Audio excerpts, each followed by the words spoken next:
Hello and welcome to another fully charged news update. Well, actually this maybe should be called a newspaper update. Now, I just want to give a warning right from the very start. I may be a little bit critical and even judgmental of certain British publications. Well, I won't use any bad language, but I might be a little bit snide and maybe possibly even cruel.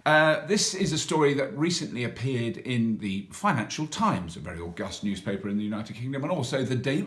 I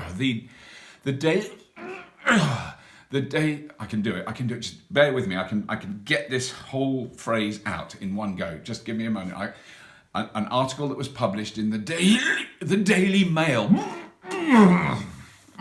Now, for those of you lucky enough never to have had any exposure to this particular publication, it's just a British newspaper.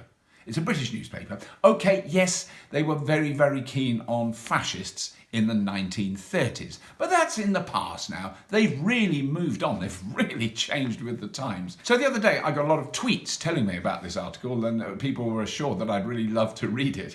And I did. I really enjoyed it. The journalist who wrote this piece of hogwash in the Daily Mail is someone called Guy Walters, who's just a regular man of the people. He's just an ordinary bloke in the street who went to Eton College. And the headline states very clear, electric cars are not, in big capital letters, not as green as you think.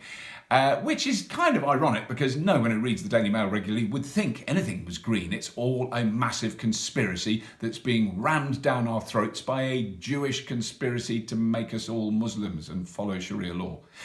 If that makes no sense to you, it's obvious you've never read the Daily Mail. So in this article, he waffled on vaguely and made references to some research done by a very august body in the United States, which proved, according to Guy Walters, that electric cars were much dirtier than good old petrol and diesel cars. Mr. Walters used the same cockeyed arguments that have been used again and again for the last 10 years. Because what you need to do, you see, it's very special. This is very clever. You measure one piece of technology using guesswork, spurious figures, supposition, and a very, very specific geographic location. You then compare that to very, very tightly defined and very specific data that comes from one particular source that over the last couple of years has been proved to be laughably corrupt and inaccurate. There's only one way to describe it, and that is Dieselgate. So they compared a Tesla Model S that was charged in the American Midwest, where burning coal is the chief source of energy generation. They then compared those statistics to a very small, lightweight, compact petrol car. And they only measured the tailpipe emissions, nothing else, just what came out of the tailpipe. Because you totally and utterly ignore, deliberately ignore. You put your blinkers on. That's what the Daily Mail do. Blink down, only look at celebrities, look at a fat woman on the beach. She used to be a model, now she's fat. That's the Daily Mail captured in essence. So, that's what they compared. They never compare the fuel source. For the electric car, you compare the fuel source. Well, yeah, they have to burn coal. That coal gets burnt, has to be mined, transported to the mine. You count all that. Burn it in the coal-burning power plant, count that. But what about the transmission losses down the power lines? Yeah, count that. Then it goes into the battery, then you drive it, and then you work out with some figures and you come up with a figure that gives the amount of CO2 per kilometre. And you compare that with a very small, very lightweight petrol car. And still, even when you do that, the electric car is cleaner. But don't mention that in the Daily Mail. Still, when you use the filthiest, most disgusting... No, wait, there's a problem. Oh my God, we didn't think of this. They're in the Daily Mail now, really bricking it. Because Trumpy Pants has said that coal is clean. So have the Australian government. Clean coal. We don't need to worry about CO2. We burn clean coal. No, what are we going to do? Oh my God, because we're saying the coal is clean, but then we're also saying if you power an electric car from that coal, the car is dirty. Ooh, there's a little bit of a disconnect there. Oh my God. Rub it in, guys. If you get the chance, rub it in. I know it's fine charging my car from coal because Trump says coal is clean. That's why he's reopening coal mines. So there was no mention anywhere of the environmental and economic cost of drilling for oil, extracting that oil, pumping it into tanks, putting it onto ships, sailing it halfway around the world, storing it in tanks, refining it, which uses colossal amounts of electricity. No, never mention that. Never mention that. Don't worry. If you read the Daily Mail, you'll never read about that. You'll never read about the colossal costs, both environmentally, military costs, to maintain our supply. Never mentioned. Never mentioned. Don't mention it. If you read the Daily Mail, turn this off now. Go back to reading Daily Mail about women who used to be models and are now fat on a beach. Read that. It's much safer to do that. Then you don't have to think about what's actually happening to your world.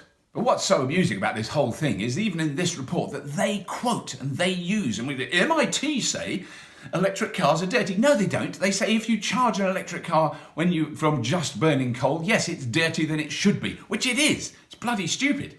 If you charge a car on the UK national grid, where for many days this year, for the first time since the Industrial Revolution, we haven't burnt any coal. And the reason for that are twofold. One is gas. Absolutely, no argument about that. From Norway, not from Mr. Putin. From Norway. We burn gas to generate electricity, but the vast chunk that used to be taken up by burning coal is now from renewables.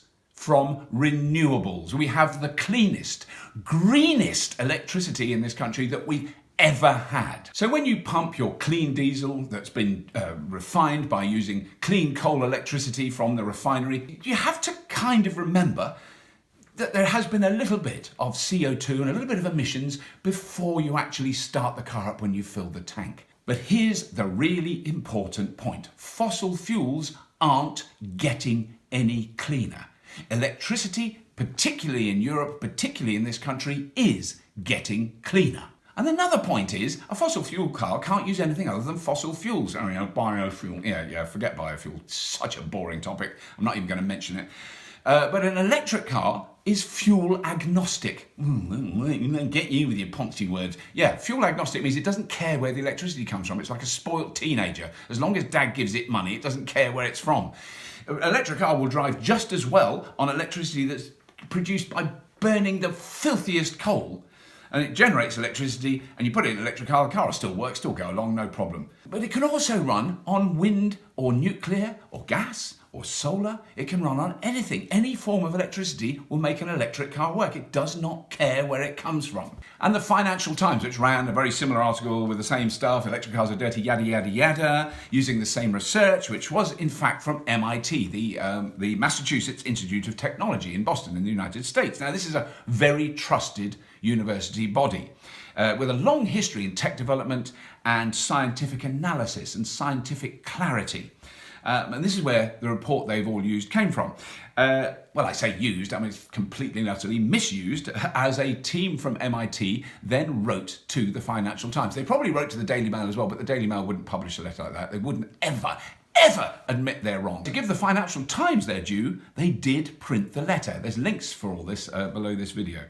But their letter ended with this very, very nice quote. As researchers working to uncover and share accurate information, we are saddened to see our results used in this way. Anyway, that's all I've got time for. Before I go, I quickly want to say thank you to some amazing Patreon supporters who support this series, Fully Charged, on Patreon for $10 a month or more, and they are amazing. And it's quite a long list. I'm getting through it as fast as I can, but these are some really brilliant people. Alexander Cedergren, Rich Civic, Peter Edge, Nick Sills, Russell McDonald, Benjamin Carter, Hubert Sosniak. Thank you very much for your support. That's how we keep this show going. That's how we do that amazing show about the Tesla shooting brake we put out recently.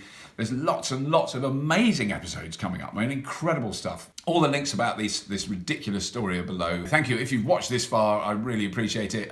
Please have a look at the Patreon link that's below this video. Please subscribe to Fully Charged if you haven't already. And of course, as always, if you have been, thank you for watching.